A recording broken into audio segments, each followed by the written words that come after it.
अगर आप उस टाइप के व्यक्ति में से हो जो प्रधानमंत्री नरेंद्र मोदी को अपना भगवान मानते हैं, वो भगवान है हमारे, हम उनकी पूजा करते हैं। प्राइम मिनिस्टर मोदी वो हमारे लिए एक अवतार है, वो एक साधारण मनुष्य नहीं है। प्रधानमंत्री इस देश के भगवान विष्णु का अवतार है। या फिर उस टाइप के व्यक्ति में से है जो प्रधानमंत्री नरेंद्र मोदी की जीत के लिए स्वयं की बलि देना भी स्वीकार करते हैं। कर्नाटका में अरुण वार्नेकर नाम का एक आदमी नरेंद्र मोदी की जीत के लिए स्पेशल पूजा कर रहे थे। वो माता काली को अपना खून चढ़ाना चाह रहे थे, लेकिन गलती से उन्होंने अपनी उंगली काट ली। ये पीएम मोदी का इतना बड़ा भक्त है कि इसने अपने घर के अंदर पीएम मोदी का मंदिर बनवा रखा है। या फिर आप उस टाइप के व्यक्ति में से हैं जिन्हें लगता है कि मोदी जी ने किया है तो ठीक ही किया होगा। आप ऑलरेडी अपना दिल मोदी जी को दे चुके हैं। हमारा पति, हमारा भाई, हमारा बाप, हमारा गुरु है। हाँ। आप सब बोलिए, क्यों आपको लगता है कि मोदी जो और योगी जी वो विकास दे पाएंगे जो और कोई नहीं दे? हम उनके पर दिल दे बैठे।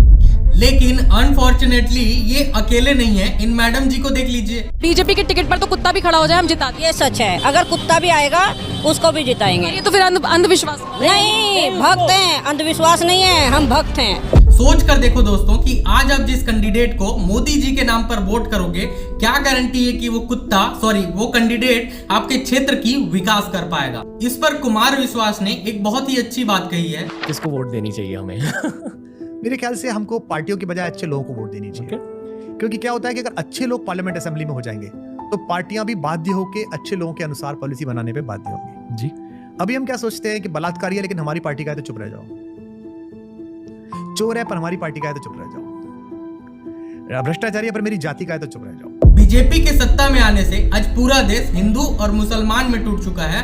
लोगों को लगने लगा है कि अगर कोई हिंदू है तो वह बीजेपी होगा और अगर कोई मुस्लिम है तो वो कांग्रेसी होगा। अखंड भारत की कल्पना करने वाले लोग आज उसी अखंड भारत को धीरे धीरे करके तोड़ रहे हैं। महात्मा गांधी जी ने एक बार कहा था कि देश में किसी भी तरह का डिवीजन नहीं हो सकता, ना ही हिंदू मुसलमान के बीच और ना ही ब्राह्मण और दलित के बीच। अगर देश को आगे बढ़ाना है तो हमें मिलकर साथ चलना होगा। दोस्तों, मीडिया को डेमोक्रेसी का चौथा स्तंभ माना जाता है, लेकिन चाय की टपरी से लेकर घरों में बैठे लोगों तक ये कहते हैं कि मीडिया बिक गई है। जब देश में कोई ऐसा मुद्दा हो जिसे दिखाने पर गवर्नमेंट की छवि खराब होती है तो मीडिया वाले उसे दिखाने में आनाकानी करते हैं। जैसे आज के दिन मणिपुर कितने महीनों से जल रहा है, लेकिन प्रधानमंत्री नरेंद्र मोदी वहां जाने तक को तैयार नहीं है। छत्तीसगढ़ में हंसदेव जंगल काटे जा रहे हैं। इसे बचाने के लिए लोगों ने लाखों रील्स बना लिए, लेकिन सरकार ने इसे माइनिंग के लिए ओपन अप कर दिया और मीडिया से एक चू तक नहीं निकली।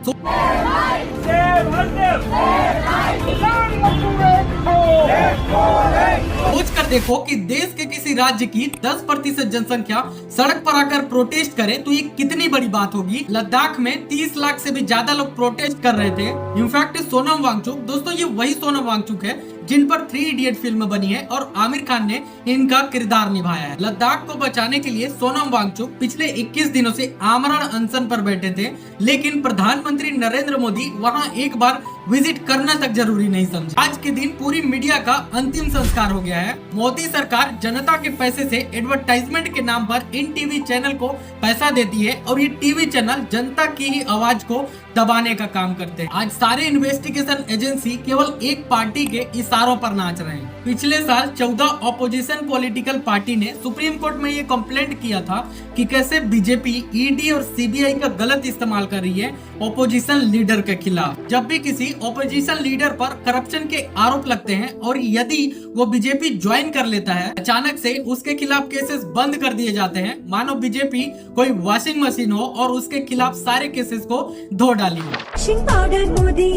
वॉशिंग पाउडर मोदी, झूठ और फरेबी सब छुप जाए, संगीन आरोप भी चुटकी में मिट जाए। इसका सीधा सा उदाहरण है दोस्तों, छत्तीसगढ़ के चिंतामणि महाराज। कथित कोयला घोटाले में इनका नाम सामने आया था। ईडी ने जांच भी करी थी, लेकिन जैसे ही चिंतामणि बीजेपी ज्वाइन कर लेते हैं, इनके खिलाफ सारे केसेस ड्रॉप कर दिए जाते हैं और इन्हें सरगुजा लोकसभा सीट से एमपी का टिकट भी दे दिया जाता है। यदि आप सरगुजा वासी हैं और इस वीडियो को देख रहे हैं तो वोट करने से पहले एक बात याद रखना कि ये वही चिंतामणि महाराज है जिसके खिलाफ भाजपा ने खुद एक पत्र जारी किया था, जिसमें चिंतामणि महाराज के सामरी विधायक रहने के दौरान उन्होंने जो भ्रष्टाचार किया उसकी पूरी लिस्ट निकाली, जिसके अनुसार श्रीकोट आश्रम में आदिवासियों की 20 एकड़ जमीन और कंवर समाज के लोगों की जमीन छल पूर्वक दबाव बनाकर रजिस्ट्री करने का आरोप, और सरकारी जमीन पर कब्जा करने, कोयला और रेत घोटाला, कमीशनखोरी, स्वच्छानुदान मद, नलकूप खनन में घोटाला, बिना निर्माण कराए राशि के आहरण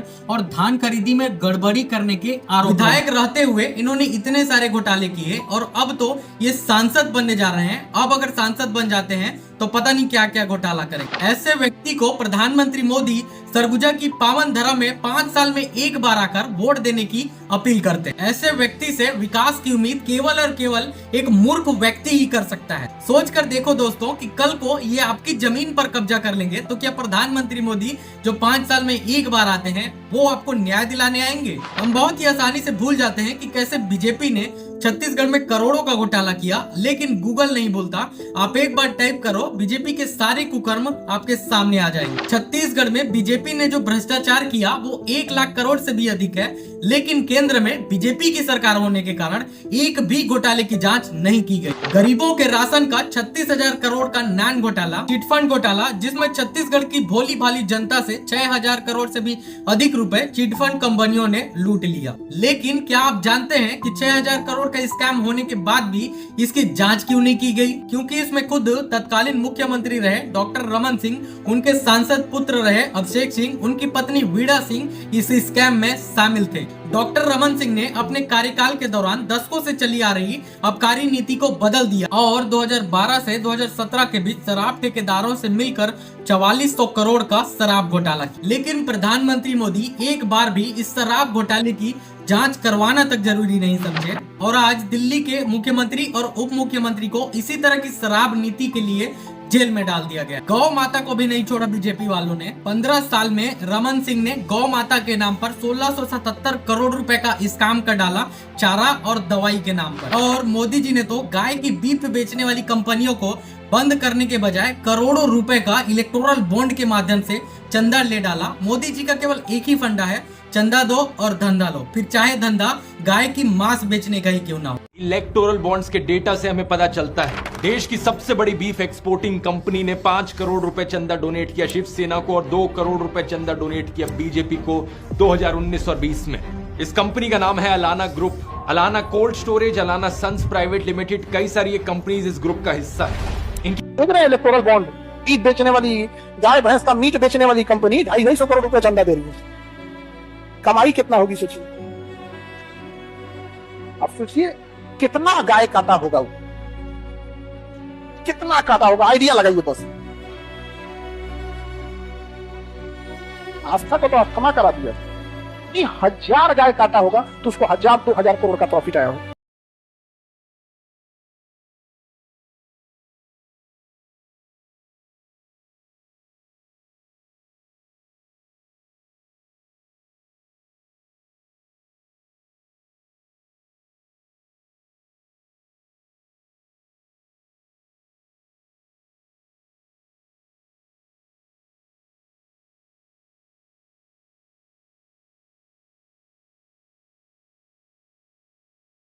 और अंत में इन बीजेपी वालों से इतना कहना चाहूंगा, थोड़ी मर्यादा रखिए।